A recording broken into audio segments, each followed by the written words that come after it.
This morning, the city of Toledo announced it's adopting the Vision Zero traffic fatality reduction strategy, which entails reshaping city infrastructure to accommodate the growing need for bike and foot accessibility in urban areas. Sean Burnett, the city's commissioner of transportation, says this plan will also reduce the amount of traffic fatalities in any given year.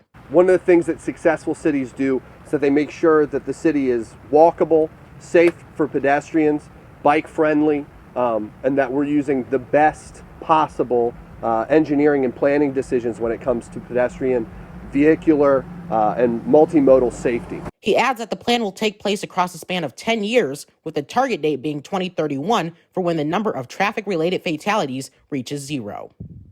Like other cities around the nation, Toledo is committed to Vision Zero and an initiative to eliminate all fatalities by 2031. We want to hear from motorists, from pedestrians, from public transit users, and bicyclists in the community.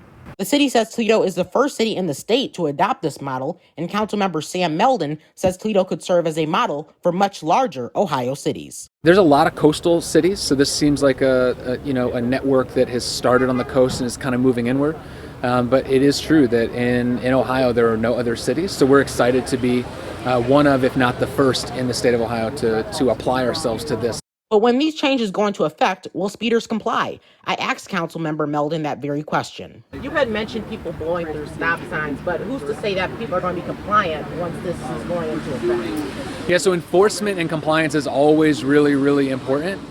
So what's nice is that through a Vision Zero process, we come up with more effective strategies to get people to slow down more consistently. But what will the impact of this initiative be on the recent rise in gun violence? There are very significant safety concerns in our city.